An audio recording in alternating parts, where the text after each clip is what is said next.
me këto format e shkollimit? Nëse shohëm sot shkolla do të me pas platforma që quhen Learning Management System, do me thonë platforma për menaxhimin e mësimdhënies, do me thonë nuk I kemi në shkollat tonë. Sot ne do të me pas tekstet shkollore cilët janë të bazuar në kompetenca çka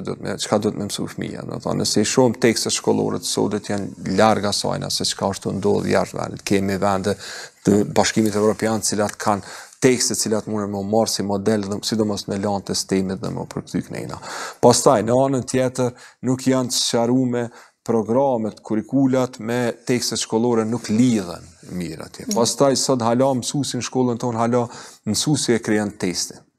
testin me cilin e teston nxënësin. Dhe ai mësues, domethënë një mësues I shkollës Hasan Prishtina në Prishtinë, me një mësues në një shkollë tjetër në një fshat atje të komunës teme prej Kuvë, prej Vushtrezë, domethënë, ose edhe mrena Prishtinës asnjëri nuk kanë bëu testet e njëjta. Dhe fëmia nuk maten me testet të standardizuara. Dhe në anën tjetër, e kemi edhe këtë konceptin e inteligjencës artificiale, AI Student Assistant që quhet, do të thonë, ku mundet më përdor inteligjencë artificiale, qoftë për detyrat e shtëpisë, qoftë për menaxhimin e kohës, qoftë për hulumtim, qoftë për pjesën e mental dhe emotional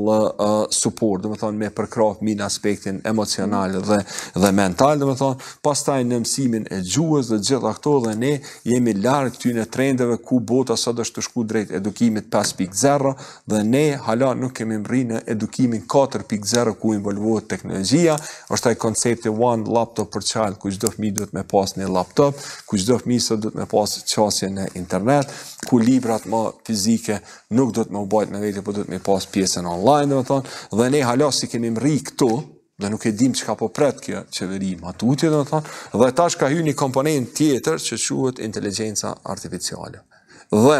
në këtë pjesën e kësaj ne e pam para dite deri para disa mujve kemi pas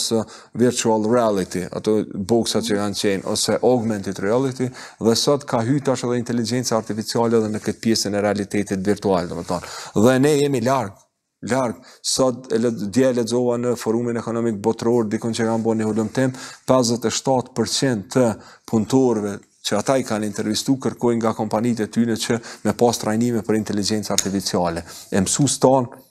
këto vetëm e ndëgjojnë fjalën inteligjencë artificiale, po nuk ka trajnime adekuate për mi përgatit të mësues. Dhe prandaj nuk ka vlerësim të mësimdhënësave, cilën e kanë thonë shumë që kemi me bë, domethënë nuk kemi vlerësim të mësimdhënësave. Ekziston një farë rritje prej mësuesit të karrierës, mësuesi avancuar, mësues mentor, mësuesi merituar, në cilën mësuesi duhet mi pas 10% ngritje në pagë, domethënë, dhe tash qysh do me nuk ka një vlerësim, nuk ka asnjë strategji, nuk ka asnjë aktivitet, nuk ka asnjë planifikim përmes fakultetit të edukimit që më vlerësu mësues dhe duke I vlerësu pastaj ata me mujt edhe me u përmirësu edhe në aspektin financiar mësues për shkak se janë në gjendje të mjerueshme, domethënë pagat janë shumë të vogla në arsimin,